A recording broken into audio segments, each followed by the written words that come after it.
Welcome to graders Acad myself नंदिनी। So आज हम हिस्ट्री पढ़ने वाले हैं। हिस्ट्री हम अकॉर्डिंग टू 2020 के सिलेबस के अकॉर्डिंग करेंगे।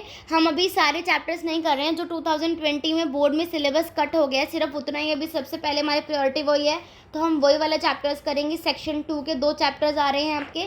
तो आज हम पहला chapter the making of a global world पढ़ेंगे। और हाँ, मैंने ज्योग्राफी, इकोनॉमिक्स और पॉल साइंस की पूरा सिलेबस ख़त्म करवा दिया है आपको अकॉर्डिंग टू 2020 सिलेबस। आप वो जाके पढ़ लीजिए जिसने नहीं पढ़ा है। और अब हम स्टार्ट करेंगे आज हिस्ट्री। और हिस्ट्री के भी सिर्फ मैं 2 ही चैप्टर्स कराऊंगी अभी, 3rd और 4th। मतलब अब ये कह सकते हैं सेक्शन 2 के जो दोनों चैप्टर्स हैं मैं वही कराऊंगी, क्योंकि 2020 में आपका सबसे पहले वही आना है। ठीक है, तो बिना टाइम वेस्ट करें हम making of a global world जो चैप्टर है हमारा स्टार्ट करते हैं। मैं आपको स्टोरीज़ की तरह पढ़ाऊंगी तो आपको और अच्छे से समझ में आएगा और हिस्ट्री बोरिंग भी नहीं लगेगी। ठीक है, तो सबसे पहला हमारा टॉपिक है द प्री मॉडर्न वर्ल्ड। हमें पहले पता होना चाहिए प्री मॉडर्न वर्ल्ड क्या होता है। अब देखो, अगर आप ग्लोबलाइजेशन के बारे में बात करते हो तो आपको क्या, आपके कोई पूछता है आपसे ग्लोबलाइजेशन क्या है, तो आपके दिमाग में क्या क्लिक होता है सबसे पहला, कि वो 50 साल से जो हमारा इकोनॉमिक सिस्टम चलता आ रहा है हम उसे बोलते हैं ग्लोबलाइजेशन।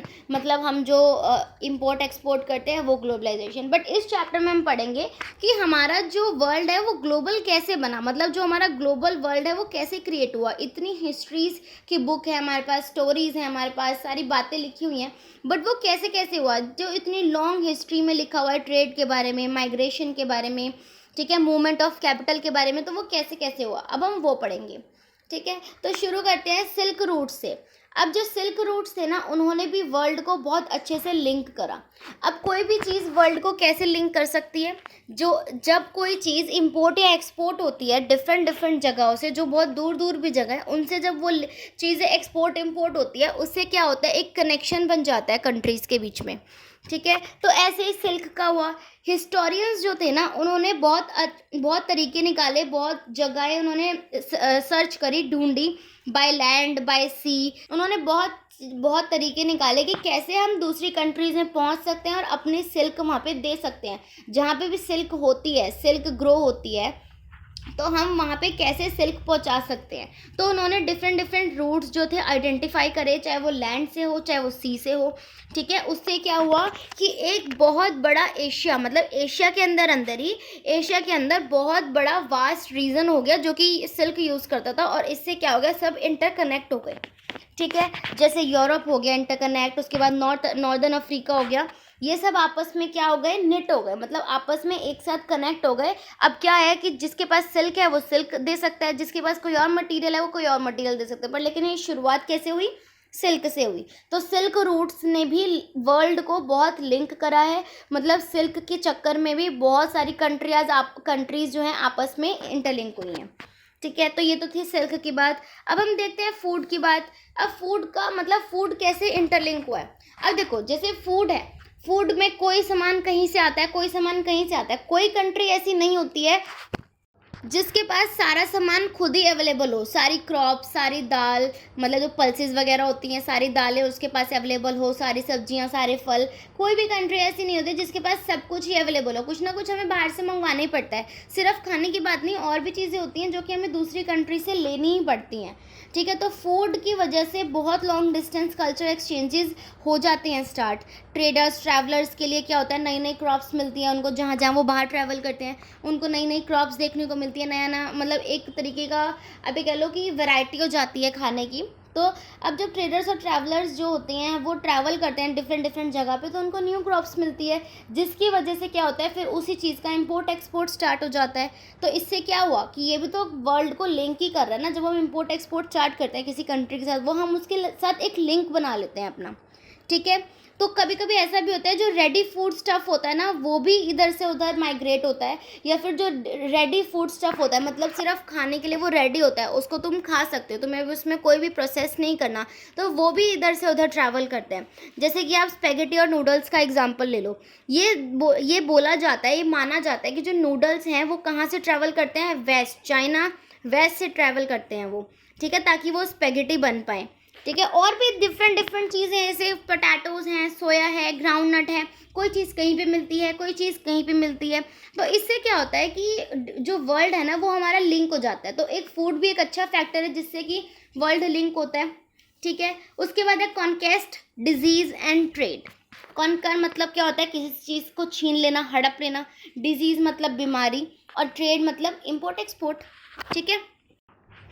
अब देखो, जब हमारा प्री मॉडर्न वर्ल्ड स्टार्ट हुआ, हमारी सेंचुरी, हमारी 19th सेंचुरी स्टार्ट हुई, उसमें हमने बहुत डिफरेंट रूट निकाले एशिया तक पहुंचने के। मतलब जो था 16th सेंचुरी में यूरोपियन सेलर जो थे, उन्होंने अलग अलग सी रूट्स निकाले ताकि वो एशिया तक पहुंच सके, और वो सक्सेसफुली भी हुए। वेस्टर्न एशिया मतलब अमेरिका के लिए भी उन्होंने रूट्स निकाले। तो डिफरेंट जो है जगह उन्होंने निकाली, रूट्स बनाए, जिससे कि वो एशिया तक पहुंच सके। अब उससे क्या हुआ कि हम डायरेक्ट ट्रेड कर सकते हैं, ठीक है। डायरेक्टली और इनडायरेक्टली एक्सपेंशन हुआ ना ट्रेड का, तो इन्होंने ऐसे करके एक्सपेंशन किया। क्योंकि इससे पहले जब तक ये डिस्कवर नहीं हुए थे रूट्स, अमेरिका बिल्कुल कट ऑफ हो गया था। हर एक मतलब उसका जो भी रेगुलर कॉन्टैक्ट था उससे वो कट ऑफ हो गया था, और मिलियंस ऑफ ईयर्स तक वो कट ऑफ ही रहा था, क्योंकि उसके पास कोई रूट्स नहीं थे ताकि वो किसी और कंट्री तक पहुँच पाए, जिससे कि बहुत प्रॉब्लम भी हुई। तो इस चक्कर में क्या हुआ कि इन्होंने सबसे पहले रूट्स वगैरह निकाले। उसके बाद जब यूरोप बहुत ज़्यादा स्ट्रॉन्ग कंट्री बन गई, उसके पास लैंड वगैरह काफ़ी थे, मिनरल्स वगैरह काफ़ी थे, जब यूरोप जो है हमारी एक वैसी कंट्री बन गई, एक स्ट्रॉन्ग कंट्री बन गई, तो जो पोर्तुगीज़ और स्पेनिश थे उन्होंने कॉन्केस्ट किया, और अमेरिका वगैरह पे उन्होंने एक अपना कब्जा जमाना स्टार्ट किया। मतलब कि उन्होंने जो कंट्री स्ट्रॉन्ग होती गई। अब देखो, अगर हम किसी के ऊपर डिपेंड होते हैं, आज अगर हम इम्पोर्ट ज़्यादा करते हैं और एक्सपोर्ट हम बहुत कम करते हैं, तो उसमें फ़ायदा है हमारा कि हमें बाहर के देशों की चीज़ें मिल रही हैं, अच्छी चीज़ें मिल रही हैं, डिफरेंट वैरायटी मिल रही है। पर लेकिन उसके साथ हमारा एक नुकसान ये भी होता है कि हम जो है डिपेंड होते जा रहे हैं दूसरी स्टेट्स पे, दूसरी कंट्रीज़ पे, ठीक है। तो उससे क्या होगा कि हमारी डिपेंडेंसी उन पे बढ़ती जा रही है, और हमारी जो फ्रीडम है उसको खोने का डर बढ़ता जा रहा है, उसको खोने का खतरा बढ़ता जा रहा है।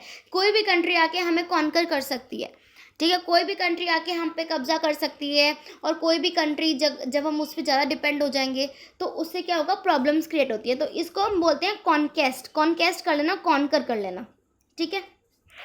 तो जो यूरोपियन कॉन्केस्ट था ना, वो जस्ट एक सुपीरियर फायर पावर का, मतलब कि जो यूरोप ने जो कॉन्केस्ट किया, जो हड़प लिया, जो कब्जा किया, वो सिर्फ उसकी सुपीरियर फायर पावर की वजह से नहीं था। It was the germ such as those of smallpox. मतलब कि उन्होंने क्या किया था, एक जर्म्स फैला दिए थे, स्मॉल पॉक्स टाइप जो बीमारी होती है। आपने सुना होगा ना, स्मॉल पॉक्स एक बीमारी होती है, जैसे चिकन पॉक्स होता है, वैसे स्मॉल पॉक्स होता है। तो उन्होंने अपनी पावर से नहीं जीती वो चीज़, उन्होंने क्या करा, उन्होंने जर्म्स फैला दिए, ठीक है। तो उससे क्या हुआ, यूरोपियंस ने अपने लोग भेजे, और उन्होंने उनमें जर्म्स डाल के भेजे। अब उसका क्या था, लॉन्ग आइसोलेशन था। जैसे अब हमारा कोरोना चल रहा है, ये भी तो एक जर्म टाइप या वायरस है, वैसे उन्होंने स्मॉल पॉक्स के जर्म्स फैला दिए। अब जब उनको लॉन्ग आइसोलेशन होने लगी, तो अमेरिका का जो ओरिजिनल इनहैबिटेंट्स था, उनके पास इम्यूनिटी ताकत नहीं बची थी कि वो उस डिजीज़ से लड़ पाएँ, ठीक है। तो स्मॉल पॉक्स जो था एक कैसा साबित हुआ, एक डेडली किलर, कि जिसको होएगा वो मर जाएगा, ऐसा साबित हुआ उनके लिए, कि एक बहुत बड़ा झटका था कि अब हम कुछ नहीं कर सकते, क्योंकि जर्म्स है वो तो, ठीक है, वायरस है। जैसे हम कोरोना वायरस चल रहा है, जैसे अभी once introduce it spread deep into the continent. अब जैसे ही वो धीरे धीरे फैलने लगा, तो वो कॉन्टिनेंट में और ज़्यादा फैलने लगा, और ज़्यादा फैलने लगा, फैलता गया, पूरी कम्युनिटीज़ मरने लगी, बहुत सारे लोग मरने लगे। और यूरोपियंस को क्या हो गया, एक तरीका मिल गया, एक रास्ता मिल गया कि वो क्या कर सकते हैं, कॉन्केस्ट कर सकते हैं, वो उस जगह को हड़प सकते हैं, ठीक है। अब ये देखो, गन्स वगैरह जो हैं लाई जा सकती हैं, कैप्चर की जा सकती हैं, ठीक है। इन्वेडर्स के लिए, जो हमारे वो हैं, हमारे कॉम्पिटिटर्स हैं, या जो हमारे दुश्मन हैं, उनके खिलाफ हम लड़ सकते हैं, ठीक है। उन गन से हम लड़ सकते हैं। बट लेकिन डिजीज़ से कैसे लड़ सकते हैं, बट नॉट डिजीज़।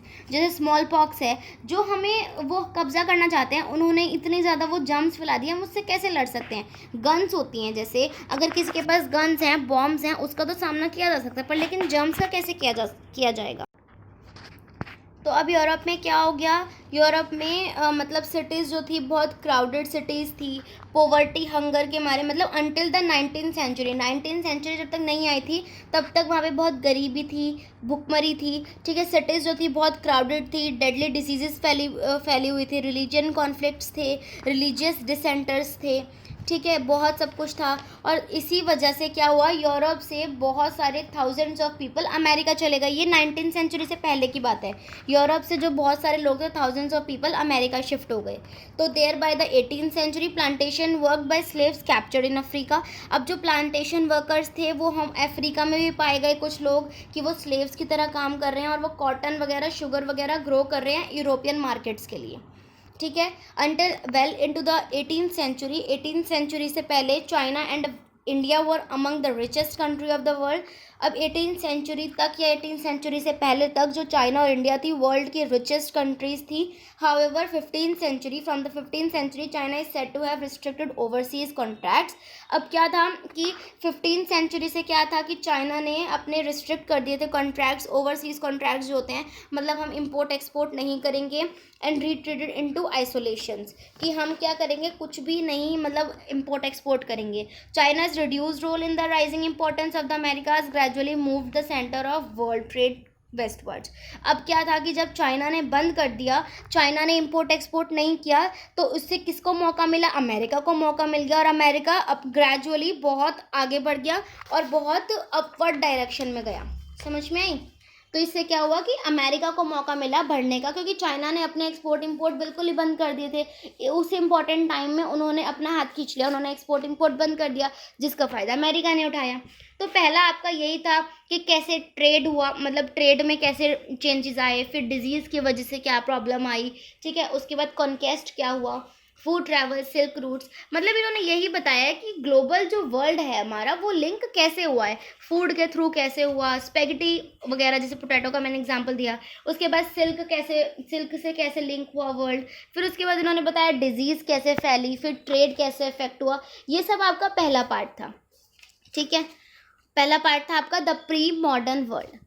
तो अब हम सेकंड पार्ट जो है हमारा, जो इसका नेक्स्ट पार्ट है, वो हम नेक्स्ट लेक्चर में करेंगे, क्योंकि हिस्ट्री थोड़ी बोरिंग होती है मुझे पता है, तो इसलिए हम ज़्यादा नहीं करेंगे, हम इसमें थोड़ा थोड़ा पार्ट करके करेंगे। तो ये हमारा पहला पार्ट ख़त्म हो गया है। मैं एनसीईआरटी से पढ़ाती हूँ, वैसे मेरे नोट्स होते हैं अपने, बट मैं एनसीईआरटी से पढ़ाती हूँ। तो आप एनसीईआरटी से एक बार इसको रीड कर लेना। आपको कोई भी डाउट हो, कहीं भी आप अटक जाओ या फिर कहीं भी अभी आपको डाउट हो, किसी भी बुक में से पढ़ लेना। तो आप मुझे कमेंट सेक्शन में कमेंट करके बता सकते हो। तो आज की वीडियो तो मैं यहीं पर ख़त्म कर रही हूँ। मैं आपको अब नेक्स्ट पार्ट जो है नेक्स्ट चैप्टर में, नेक्स्ट लेक्चर में कराऊंगी। So I am ending this video here. Hope you like it, and if you like it, so please give it a thumbs up and don't forget to subscribe to my channel. Okay, bye bye, take care guys.